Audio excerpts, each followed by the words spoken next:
Sarah Williams?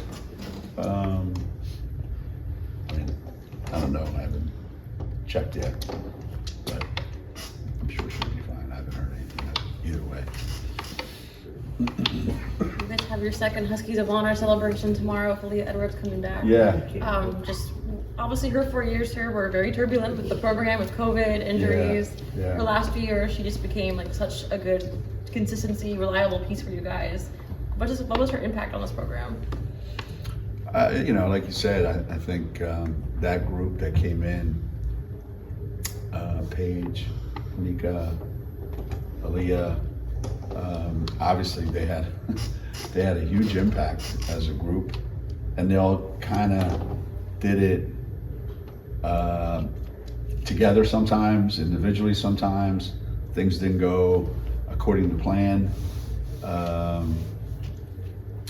but I think that the way their career started, I think in the bubble, I thought that NCAA tournament in the bubble, I thought Aliyah may have been one of the top 5 players in the entire tournament. You know, she really played great. And it kind of, you know, just followed. And unfortunately, because of circumstances that she couldn't control, you know, it didn't end exactly the way I'm sure she had planned. But you know, we lost her the national championship game. She made first team All-American, and became, you know, defensively and offensively somebody that we counted on a lot. So sometimes careers, you know, they just go smoothly, and sometimes it's rocky. And she managed to make the best out of a very difficult situation. Someone like Paige got the WBCA All-American as a freshman, or some of your other top players, but Aliyah, I think she found out when you guys were in Cleveland for that Final Four. It was the very end of her career that got her, where she finally got the eligibility to get on the wall. What do you remember about her finally getting that nod as an All-American? Because she'd been a third teamer for the AP and stuff. How meaningful was it to see her get that one at the very end? I think that's a lot of kids. That's one of their goals anyway when they come here, especially the ones that are talented enough that they can pull it off. And I think that's where Aliyah was. You know,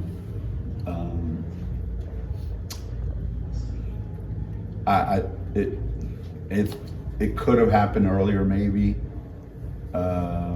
Had so much of it depends on the success of your team too, you know. And it's funny, except for that 1 year when Paige didn't play, you know, she played in 3 Final Fours and a national championship game, and so she had an All-American type career. Sometimes it just takes a little bit longer than other times, but sometimes it comes as a surprise. Wow, I can't believe that happened. But this one was kind of expected, you know. We kind of knew that it'd be hard not to have her on that team. And she deserved it, you know. She just improved every year that she was here.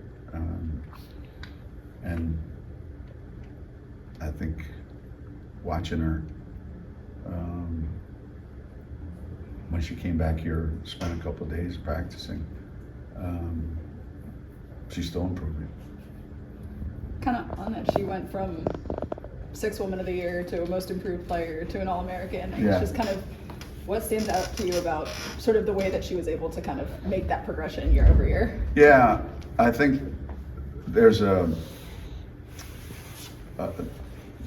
feeling now for various reasons that things have to happen quickly. You know, like you have to have instant success. You have to have, you know, and Paige had it, and so everybody thinks that's the way it's supposed to go. That's normal, but it's not. The way Aliyah did it is probably more traditional. You know, I don't know that when she was coming out of high school, she had the same profile. You know, she played in Canada, not as many people saw her. You know, So I don't know that she came in with the same high expectations from everybody.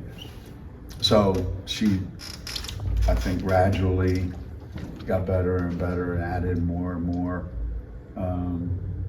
You know, and some kids, they just kind of settle, you know, but she's pretty driven.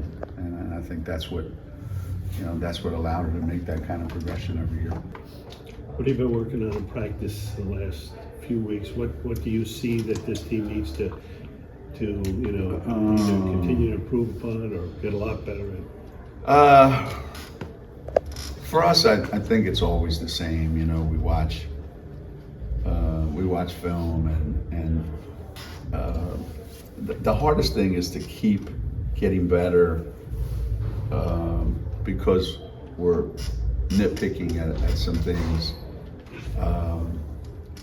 But usually it's on the defensive end, you know, defensive end, rebounding end.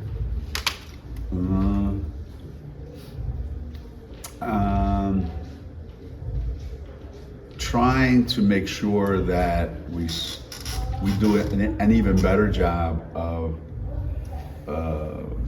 spreading shots around. You know, like I think we're pretty spread out. Like you get some teams, like their best player takes 400 shots, and their second best player takes 150, and the gap is just like huge. And you know, like okay, that's the kid.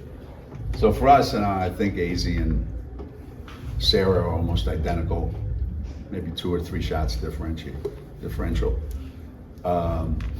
And you know, Blanca's getting more touches, and Ash is coming around. She's getting more touches, and now Allie's getting, you know, into the mix a little more. So just making sure that, you know, we're not easy to defend. So, you know, defensive stuff, rebounding, and making sure that we continue to spread the ball around. Seton Hall was your first duplicate of the Big East. We've seen them before. Mhm. We've already seen Xavier coming up. How do you just kind of not stay fresh in a way, but how do you approach these games knowing, okay, we've already played them again? How much do you re-scout versus change what you're own doing? The scout, I mean, I don't think it changes that much. You probably have to tweak it a little bit based on how they might be playing right now. I think we played them right after Christmas. That's a while back. Before Christmas. Oh, I'm sorry. Yeah. That was November That was 30th. Yeah, the really November early 30th. one. Yeah. Jeez, oh man. I thought, for some reason, I thought it was December 30th. That's even further back. You know, and they're not the same team that they were then, and neither are we, I don't think. But it's not like, hey, you know, this is what we did last time, here's the score, let's go out and play. You know, there's things we're doing defensively that we weren't doing back then, and yeah, it's a challenge. I got to be honest, it's a challenge going out and playing teams a second time. If you know, now if you lost to them, that's different, you know. But if you had a lot of success, it can be a challenge. It can be a real challenge. And you got to hope we're mature enough to be able to handle it. That's the biggest thing. What part of that is the challenge? Because human nature is, yeah, we beat these guys by a lot last time. So, what could they possibly have done to make me think that, you know, I'm not going to do it again. So, as a player, you know, hey, I had 25 and I played great against them. I'm just going to roll in there and get another 25. And there sometimes, you know, you forget. You work pretty hard at it. I know there's been times, I remember there was one coach in our league who a kid came up here when they played. And, you know, we beat them by a lot, but a kid had like 28. But a lot of them came in the fourth quarter when the game was already over. And I remember the coach was telling me, yeah, he says, before we got ready to play you guys the second time, he said, you know, that's the worst thing you could have done is get 28 up against Connecticut up there. Because my guess is you might not get 8. And sure as hell, I think the kid got like 6. Because obviously, you know, now it's, all right, so that kid, we thought this, now we think this, and we have a whole new way of guarding them now. So you try to put in a couple of little wrinkles offensively to get them a little bit thinking. But other than that, mostly about us. Mostly about how can we get better. Yeah. Not easy. Yeah, sometimes it's not easy. Yeah, Sarah and KK both land on the mid-season watch list for the Defensive Player of the Year award, which neither of them were really in the conversation for last year. Just kind of what kind of leap have you seen from the two of them specifically? On that? Maybe the way we're playing too is a lot different than the way we played last year. You know, we've beaten 4 top 10 teams, right? And in all those games, you know, high-profile games, people saw that defensively we're able to disrupt people, and those two are the most disruptive, you know. It's good to be in a position to have kids on that list. You know, on our wall over there, you know, Steph Dolson was National Defensive Player of the Year. Gabby Williams was. Keita Nurse was. Mariah Jefferson was. You know, so we've had, you know, unbelievably talented defensive players. This is the first time in a while that we've had, you know,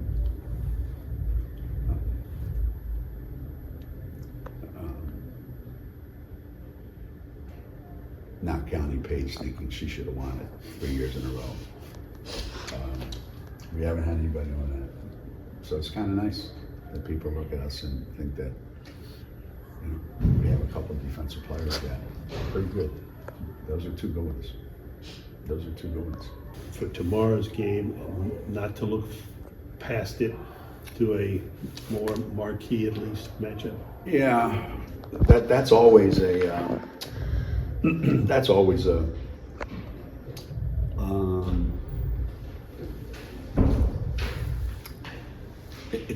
it's a mindset, you know.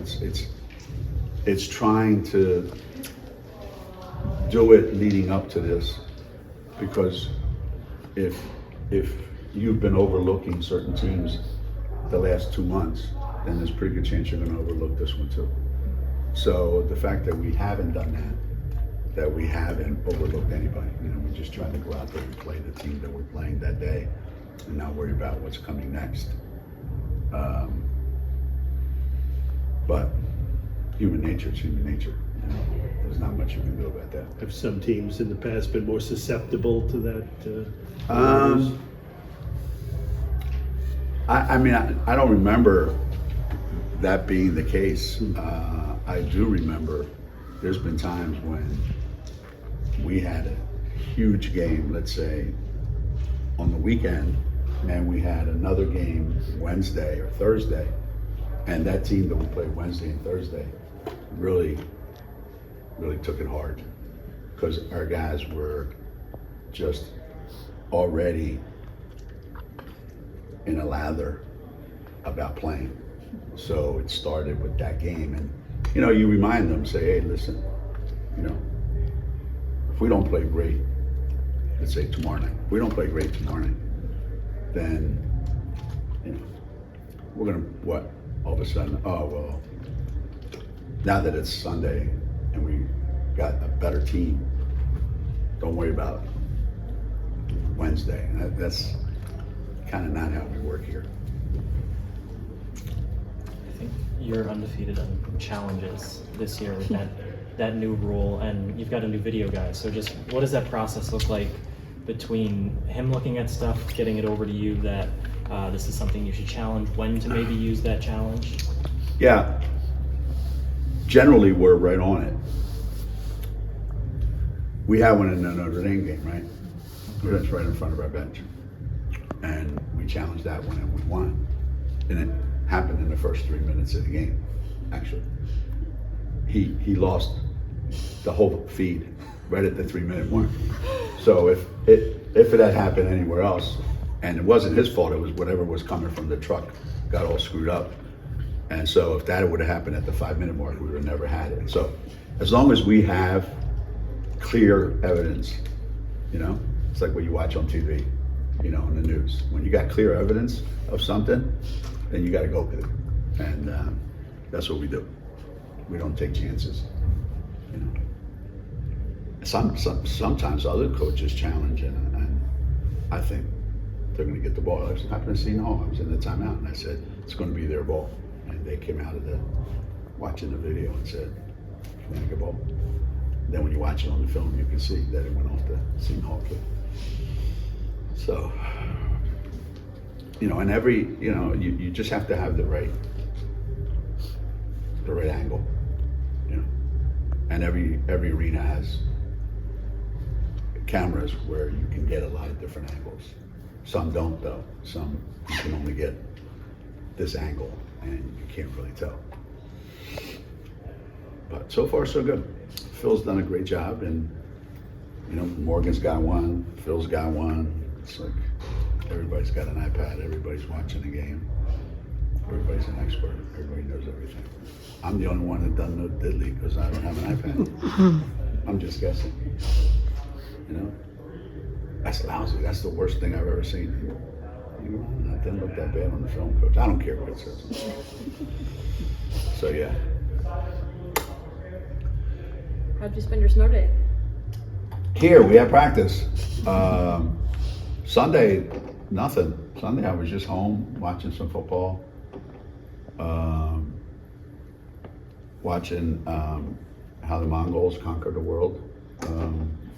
I get caught up in all that stuff. I know that, you know, history buff and National Geographic stuff.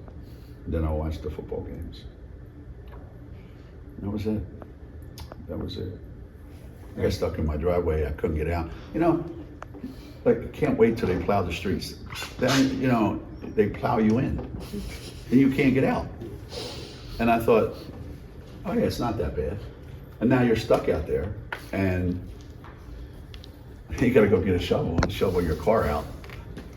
So yeah, I did a little bit of that too.